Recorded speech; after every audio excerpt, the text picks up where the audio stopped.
Assalamualaikum warahmatullahi wabarakatuh. Perkenalkan, nama saya Jari Saputra, mahasiswa Prodi Pendidikan Sejarah Universitas Riau. Baik, di video kali ini saya akan menjelaskan tentang sejarah pemberontakan PKI di Madiun. Yang pembahasan pertama kita yakni adalah latar belakang terjadinya peristiwa pemberontakan PKI tersebut.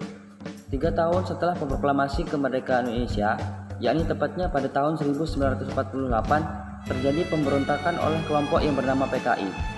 Kemerdekaan yang diraih susah payah oleh para pejuang-pejuang bangsa Indonesia yang seharusnya diisi dengan pembangunan supaya Indonesia itu maju, malah dirusak oleh kelompok PKI ini yang hanya mementingkan kepentingan kelompok dan pribadinya saja daripada kepentingan bangsa Indonesia.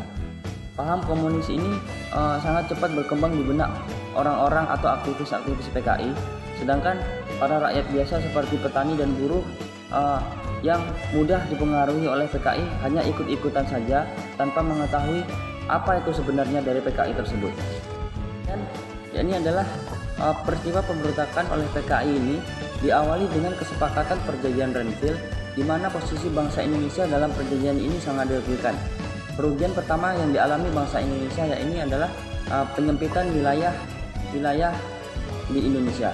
Kemudian kerugian yang kedua yakni adalah dalam bidang sektor ekonomi. Di sektor ekonomi, pada saat awal-awal kemerdekaan bangsa Indonesia masih sangat lemah dalam bidang ekonomi atau sektor ekonomi. Kemudian kerugian yang ketiga yakni adalah pertikaian atau peperangan yang terjadi antara Amir Samsudin dengan kelompok partai yang kontra terhadap perjanjian Renville. Kelompok-kelompok partai ini didominasi oleh Partai Nasional Indonesia dan Partai Masyumi.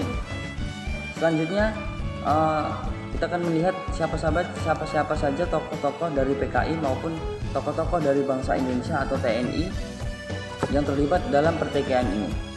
Tokoh-tokoh dari PKI seperti yang sudah terkenal yakni adalah DN Aidit, kemudian Musso, Tan Malaka, M. H. Lukman, Hendrik Snevelt, kemudian Marco Kartodikromo dan Xiao Giok Chan.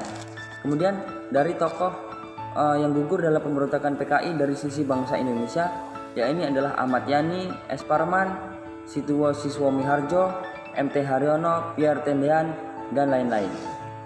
Apa-apa saja sih upaya pemerintah untuk menyelesaikan masalah pemberontakan PKI ini?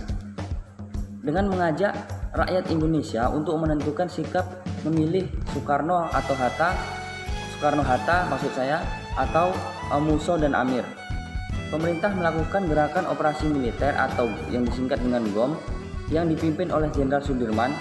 Kemudian operasi ini pada tanggal 30 September 1984, kota Madiun dapat direbut dari para antek-antek PKI ini. Kemudian antek-antek PKI ini lari, dan dalam pengejaran ini pemimpinnya atau yang bernama Musso tertembak hingga tewas.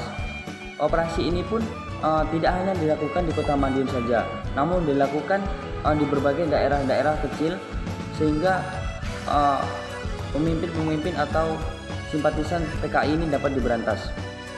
Kemudian pada tanggal 19 Desember 1984, Belanda kembali melakukan agresi militernya yang kedua. Agresi militer ini banyak tokoh-tokoh PKI yang dapat melarikan diri atau kabur.